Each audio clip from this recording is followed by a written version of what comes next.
a directora do centro, vou a presentarvos a este magnífico. Creo que non precisa moita presentación, verdad? O doctor Quintas traballa aquí no Hospital de Verín, un facultativo especializado en medicina interna, que me convista, sí? Bueno, como xa sei que todos o coñecedes, eu sobre todo darles gracias porque hoxe tuvera o detallazo de estar aquí con todos nós. Sei que tedes as referencias dele, que son todas moi boas, porque me consta. Non só un bo profesional, senón que é unha magnífica persoa. Estas alturas. Pois nada, que estou segura de que vades a aprender muchísimo con él. Darvos as gracias a todos por asistir, por estar aquí, e darles as gracias tamén a él por facernos un grandísimo detalle de vir. Nada, que vos deixo con él. Muy bien.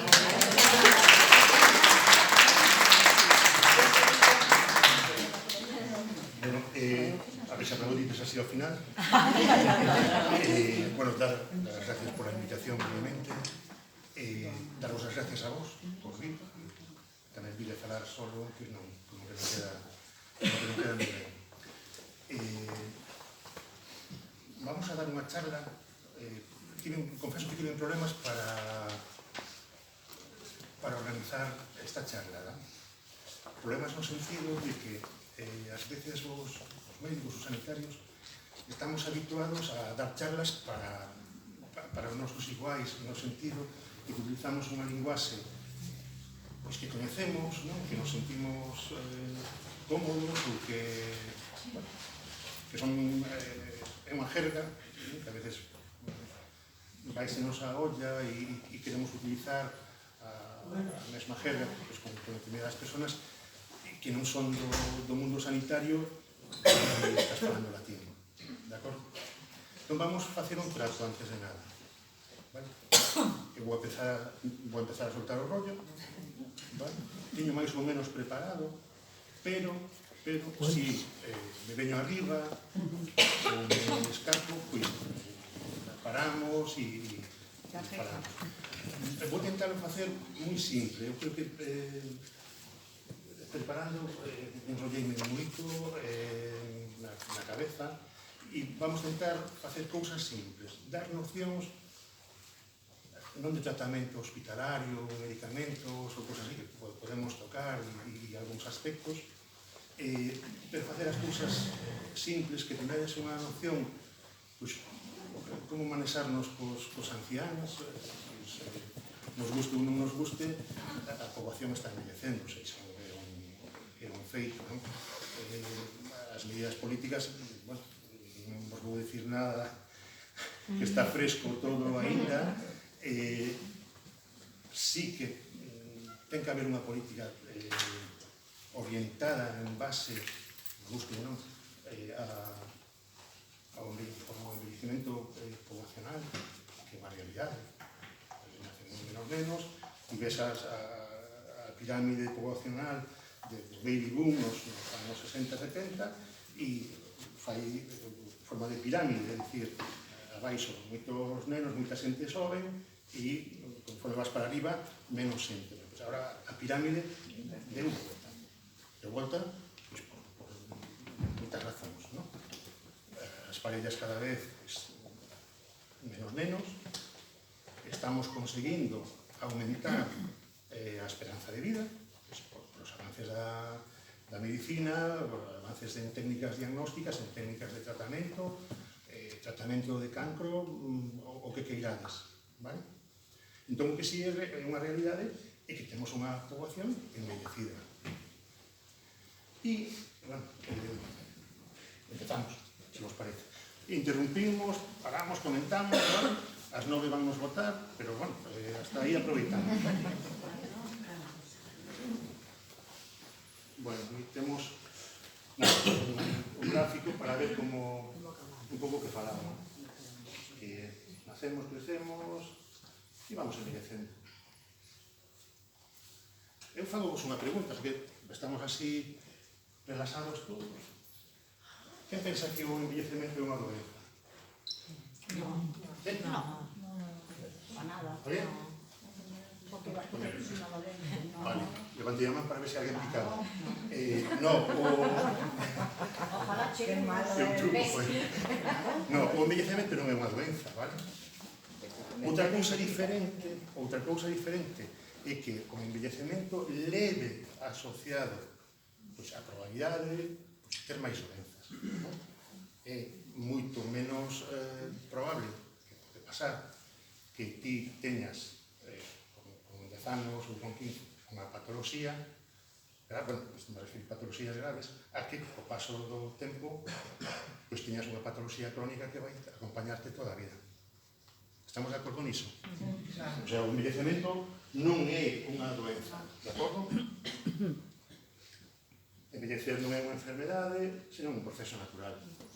Bueno, entón, de meu traballo, un gran traballo, de meu traballo de ir ao diccionario, non? Vamos a dicirle a esta xente que é o envellecemento. A primeira definición, pois tamén leva, na propia definición, leva o da pregunta, non? Que é o envellecemento? Pois é cando un ser vivo é un proceso biolóxico polo que os seres vivos se fan vellos. Na resposta estou contendo a pregunta. E máis nos di algo máis o segundo punto, non? Hai unha serie de cambios estruturais e funcionais que van asociados ao paso do tempo que non son consecuencia dun accidente nen dunha doenza. Iso en cuanto ao individuo. Se falamos de poboación, pois o que falábamos antes da pirámide, o aumento da porcentaxe de persoas anciás nun grupo de poboación. E é o resultado dun cambio estrutural da poboación que supón que a natalidade deste e aumenta a esperanza de vida e facemos que as persoas vivan máis e que sexan ancianas. Antes unha persoa, moitas veces aos pacientes, por facer así algúns exemplos comparativos, eu que sei, hai 50 anos, unha persoa de 70 anos, xa podíamos considerar que era anciá, e hoxe non, unha persoa de 70, 75 anos, non vou dicir que é xoven, pero para non ser xoven, xoven entre comillas. Entón, agora, despois disto, sí que entraría tocando por encima así algunhas patoloxías. Vou tocar sobre todo factores de risco cardiovascular. Estive pensando en fracturas e en procesos, pero non me vou parar moito por aí. E se tal iso deixámoslo para o final ou preguntarnos ou estamos con liberdade para iso, vale?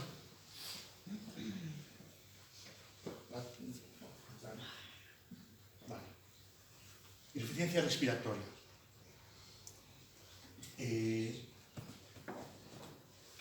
Falta de aire, ¿vale?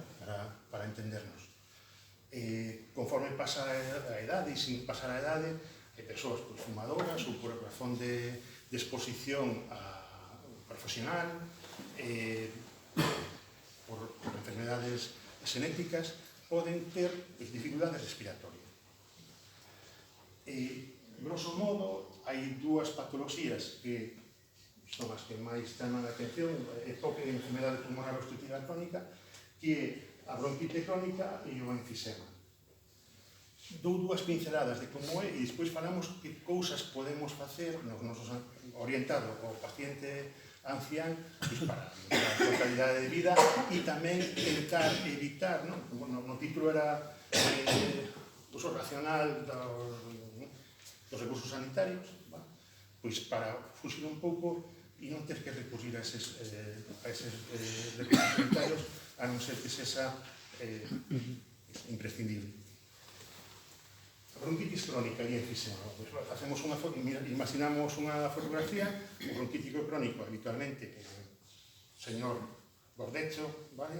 Con panzaroco, que ten tos e expectoración por lo menos 3 meses durante 2 anos, vale? E que pode vir, co paso do tempo, a precisar oxígeno. Enfisema é o contrario, é un individuo que ten excepcións, vale? Delgadiño, vale? E cando facemos a placa de tórax vemos que está hiperinsuflado, o sea, ten unha longitude e que as costelas, en vez de estar normais, oblicuas, pois tenden a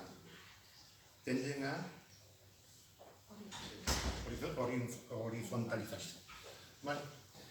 Que cousas nos poden pasar aquí?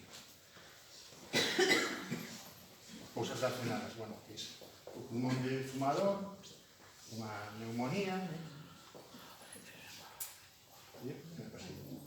Non vamos a pensar como poderíamos axudar a algún ancián bronquítico crónico. Vale? Estamos preguntando, Dixeches, como podemos axudar? Sí. A mí eu teño unha en casa, Non, non sei como lle vamos a axudar, non? Vale, bronquítico crónico, dixemos que era Sí. un tono en fibra, non? Vamos a tentar que adelgace. Na medida do posible, é dicir, non vamos a facer milagres con alguén de 80 anos, de acordo? E como adelgaza? Difícil, vale? Non nos vamos a meter en milagres, porque non, pero sí que vamos facer, cortando un pouquinho a ración, podemos separar, é dicir, facer ao mellor 5 comidas ao día, pequenas cantidades, e obrigalo a moverse, de acordo? A perda de peso é fundamental para mellorar a mecánica respiratoria. Obviamente saltei un punto que creo que cae de caixón, que obviamente deixar de fumar, non? Se temos pacientes fumadores, iso é o primeiro, tanto en bronquíticos crónicos como en enfisema. Os pacientes anciáns que van ser inmunodeprimidos, que van ter defensas baixas, van ser tamén máis proclives pois a coller infeccións respiratorias. Incluso nestas fotos que quedan moi ben, nas presentacións.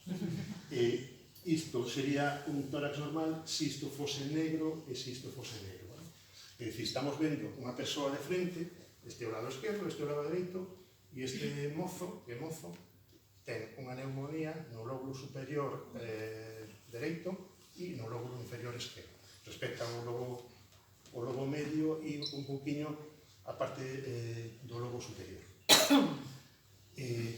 Pois que facemos aquí?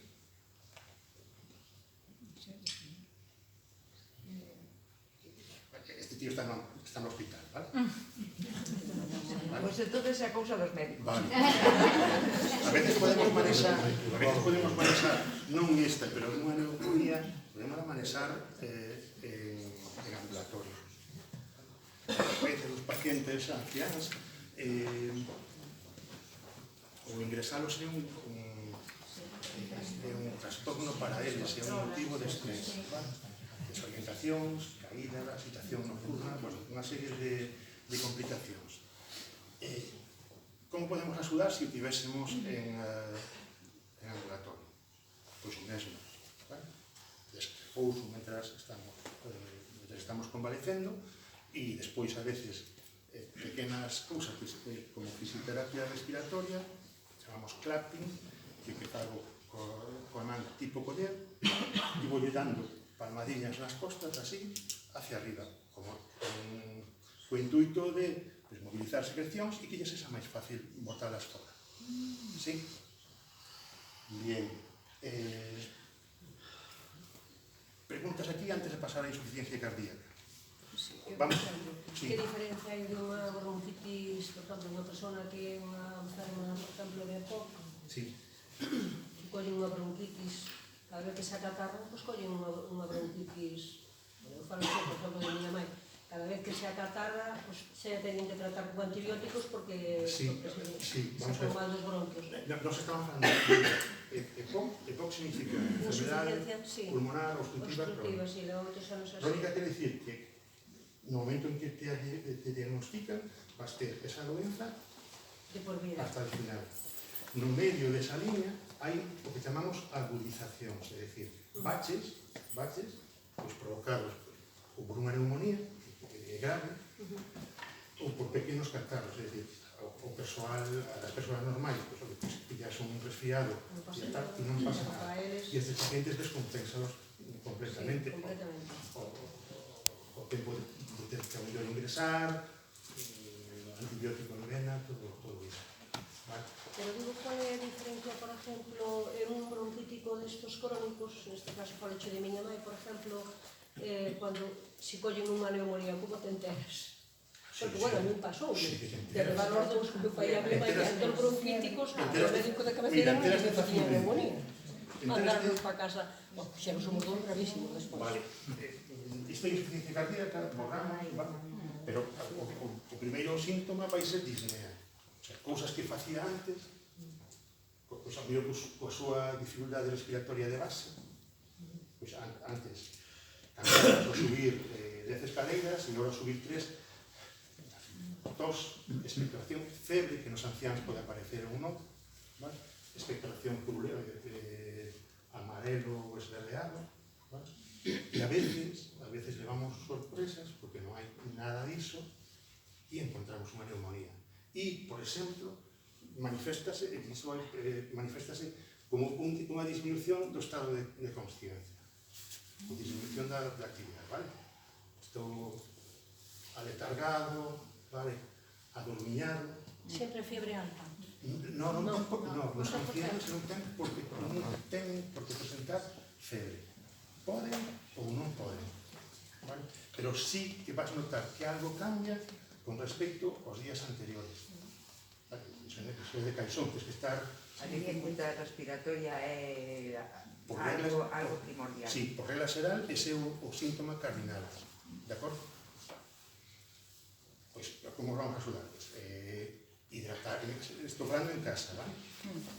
Hidratar, obviamente administrar os antibióticos, se foi necesario oxígeno porque non quixemos ingresar e nos deron unha botella de oxígeno por X tempo, pois vixiar que tome o oxígeno, pois axudarlle a movilizar secrecións, antipiréticos se ten febre, etc. E pois facelo, voltar a intentar recuperar a capacidade funcional que tiña antes. Ese hipertenso pode ter alteracións na un bronquítico, se encima é hipertenso. Estás mezclando Non, pero vamos a ver, se encima é que, por exemplo, miña mãe a veces quedase marease, vomita cando ten... Entonces digo, se lle afecta a hipertensión, un bronquítico. Sí, dende logo, sí. Vai haber sempre unha repercusión, sobre todo nos ancianos, en todos, pero vai haber unha repercusión a nivel de todos os aparellos e sistemas. O sea, se tes unha cousa como esta, como isto, vale? Isto máis probable que nos dé me está levando a un mal camiño. Isto pode darche lugar a unha sepse. A sepse significa que hai unha repercusión funcional desde aquí hasta o pé. Vais en tensións, vale? Empezan a alterarse sodio, potasio, pero me estás levando a cousas máis concretas. Entón, sí que vais a tensión, normal que vaise, desarreglos hidroelectrolíticos, vais a, cando facemos unha gasometría, vais ao oxígeno, isto non está traballando, non está facendo intercambio gaseoso, vale? Entonces, sí que vai haber unha afectación completa. Pero non só ancianos. Pese a que o tema que nos ocupa... Nenos, pero sí, isto é grave para todos. Vale. Pero non anciana máis grave. Eu estou orientando isto a xente maior. Sí, por iso se decía que está orientada a xente maior, pero que todas esas descompensacións, incluso nunha persona xove tamén se produce. Temos algún caso, felizmente menos, pero temos casos de persoas de 50, 60 anos que tens que meter dopamina para manter tensión, e de 28 e do que teñas. Isto non é único e exclusivo a partir de los 80 años usted, non, isto é para todos. Pero eu quero orientalo a xente maior. Seguimos.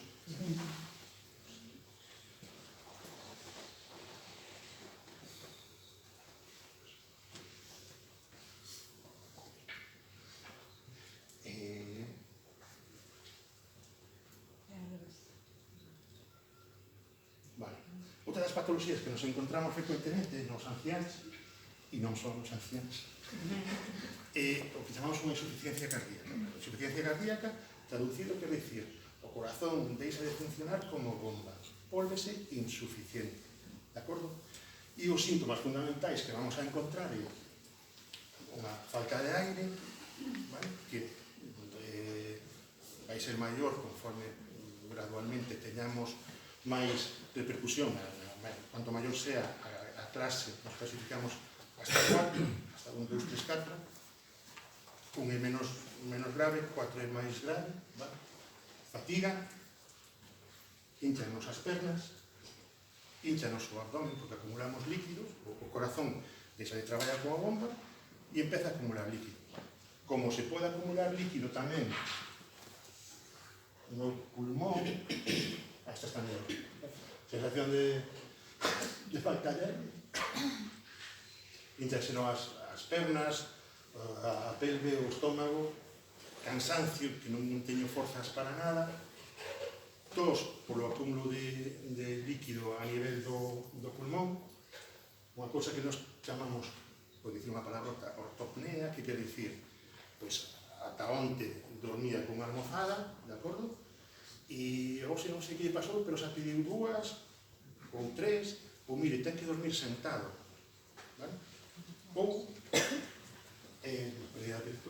que de repente se levanta e ten que ir a unha sanela a respirar ou sentarse na cama porque se abaza, vale? Iso é indicativo de que o corazón está deixando de funcionar como bomba, vale? Quer dicir o que é como perdonar por o exemplo que vou por, vale? É un exemplo gilipollas, pero moitas veces sirve. É como se ti tes un coche que o motor encende e o tes ao ralentí e dices, bueno, este coche funciona, vale? E agora empeza a andar e vou subir as estivadas. E conforme lle vou dando, non me responde, de acordo? Isto tradúcese en que quero andar un pouco depresa ou teño que subir unha lixeira pendiente ou teño que subir varios chanzos dunha escada e non, vale? Si a persona é asmática, como podes ver que, por exemplo, é asmática? Ela empeza a ter insuficiencia cardíaca, como pode diferenciar? Que alarma? E estudaxe antes de vir, non? Sí. Sí. Vale. Hai unha cosa que chamamos asma cardíaca, vale?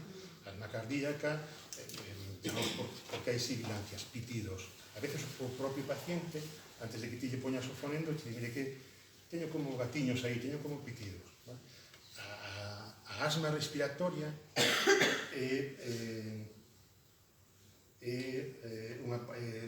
consiste nunha broncoconstricción, é dicir, o diámetro do bronquio, vale, disminúe, vale? Os pitidos veñen de que o aire ten que pasar por aí, pasa a máis velocidade e é como se eu estivera silbando, non? Para silbar o que fago é empurrar o aire a máis velocidade. É unha sensación, o paciente percibe como unha sensación molesta, non polo barullo, senón como disminuiu o diámetro, está pasando menos oxígeno. E a veces é dramático porque ves persoas sentadas co oxígeno que están respirando como se estiveran subindo o Eu refiero-me que a persona sabe que é asmática. Vale, ela non ten problema de insuficiencia cardíaca. Como, que síntomas pode ou a persona con que convive alarmarse que diga, bueno, pues isto fai parte da asma, isto... Notase moi ben. Vale. É que eu, tendo un en casa, Sí. pois sempre te preguntas, e se hai algo máis, como eu podo saber ou como eu podo saber? É simple. Habitualmente, a veces hai cadros que se solapan, vale? Non é todo nen blanco, nen todo negro, de acordo? Poden coexistir perfeitamente unha hipertensión pulmonar con unha forma de insuficiencia cardíaca, pois con un EPOC moi avanzado. E aí tes patoloxía, moitas veces vai asociada a patoloxía cardíaca coa patoloxía pulmonar. Asma bronquial só, asma respiratoria, por decirlo así. Vai predominar tos e sibilancias. A definición de asma é tos e sibilancias. Sibilancias é ese pitido, de acordo? Na insuficiencia cardíaca tamén podes ter tos e sibilancias cando hai un acúmulo de líquido a nivel do intersticio pulmonar. Pero, na insuficiencia cardíaca vai haber, sobre todo, vas ver que empezan, mire, que me hincharon os pés moito. Non consigo estar deitado. Bueno, iso tamén é común, o respiratorio, a falta de aire soluciona sentando a persoa, pero sí que vai haber, dependendo do grau de afectación da insuficiencia cardíaca. Sentimiento de agobio, ao mellor, ou... Iso non é característico de nada. Pode ser da asma ou pode ser... Pero decir, porque moitas veces as persoas non dan respirado e dicen, é que me agobio, é que... Sí, a sensación de falta de aire, a sensación de falta de vida, contancho así. Iso máis para a insuficiencia cardíaca. Porque moitas veces, cando temos unha persona que é asmática, é difícil que non traduzca o que ela sinte. A maioría das veces dice, é que me sinto agobiada. Espera, pero velo asmático, vale? Empezo a respirar, estando parado, e despois fíxaste, abres, e vas ver que usamos os músculos respiratorios accesorios. E agora estou respirando, e todos estamos respirando, e ninguén é consciente de que está respirando. Facémoslo automáticamente, vale? Claro, somos conscientes. Pues ahora vou a ir correndo ata a Gransa. Cando empezas e dices, coño, pues sí que me costa. Estes pacientes están en repouso e están con dificultade respiratoria. E a veces usan o que chamamos musculatura accesoria da respiración. É dicir, vesde aquí no oco supraclavicular, ves que este músculo baixa. Ou ves que no medio das costelas hai como un afundamento, conforme respira, entre intercostal, os músculos intercostales. E ves que ten unha respiración abdominal. Vale? Metemos un poquinho de músculo abdominal, pois notasenos máis, vale? Pero ves eses pacientes que suben e baixan tal, e que sobre todo que teñen unha frecuencia respiratoria como se estiveran andando depresa ou correndo. E de aí ven o agobio, é dicir, que estás sentado, estás en repouso e as dúas frecuencias respiratorias, vale? Mais non concorda coa túa situación. Non sei se te respondí ou me fun polas ramas. Vou acelerar un pouco.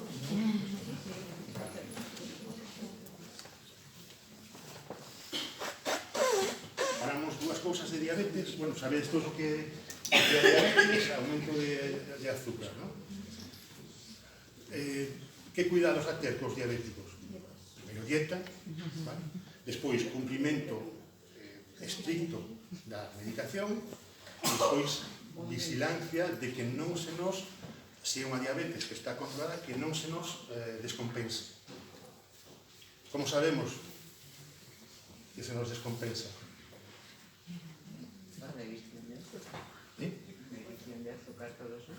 Sí, gracias. No, a pregunta é máis complicada. Pode haber máis sede, pode haber que orinan máis, empezamos a deshidratarnos, a querer beber máis, ou tamén os velliños, empezamos a me falaba ben e tal, e está adominado, disminución do nivel de consciencia. Non vou entrar en hai dúas complicacións moi gordas, que a cetoacidose diabética e o estado hiperosmoral. Deshidratación, vale? Efectivamente, se tes unha maquineta e pinchas que se sube a 400, e isto pasa moitas veces cando? Pois cando hai algo que me rompe co equilibrio normal, é dicir, pois típica señora maior de 85 que ten a súa diabetes ben controladiña, que de repente empeza a disminuir o estado de consciencia, pode ter uns grados de temperatura, vale? o pis empeza a cheirar mal, bueno, temos que vixiar todo iso. Que me está dicindo iso? Pois o máis probable é que teñamos unha diabetes descompensada, o azúcar vai se me escapar para arriba, sempre se me escapa para arriba, debido a unha infección urinaria. E despois preguntas, bueno, que rayos ten que ver a infección urinaria coa descompensación diabética ou unha neumonía ou tal. Calquera cousa, un mínimo catarro, exagerando un pouco, me pode descompensar iso. De acordo? Algo emocional. A Sí, meu pai afecta un montón. sí. O estrés, liberas adrenalina, liberas corticoides endóxenos e dispara. Increíble. E aquí sí que fago unha cousa importante que se me pasaba, que é máis grave, que teñamos o azúcar moi elevado ou que as enfermeiras non vale, vale? Que é máis grave, que teñamos o azúcar alto ou baixo? Baixo tamén ten peligro. Os dous son peligrosos. Penso eu. Se o tes moi alto e o tes moi tamén mínimo, moi baixo, tamén é peligroso. Non podes ter un problema cardíaco, creo que sí. Esa resposta é moi válida, pero vale.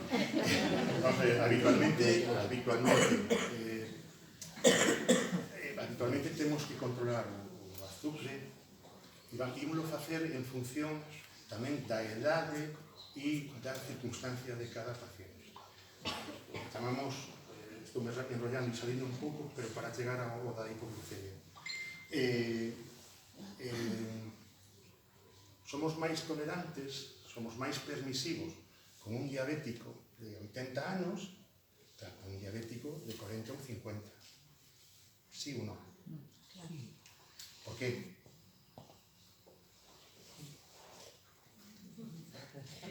Bueno, porque as personas mayores de vez en cuando dicen gapos aquí, ya que se comen un... Eu penso que non, penso que hai que ser menos permisivo con un xoven.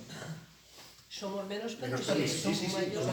Somos máis agresivos, somos máis estrictos con unha persoa nova. Vale. Por qué? Porque o paciente novo, vale? Temos unha expectativa de vida na cual o desenvolvemento, o curso normal, o curso habitual da diabetes nos pode dar complicacións en 10, 15, 20 anos. Un paciente, unha persoa que teña diabetes aos 40 anos, aos 60 anos, se non o trato, vai ter complicacións do tipo deste tipo, vale?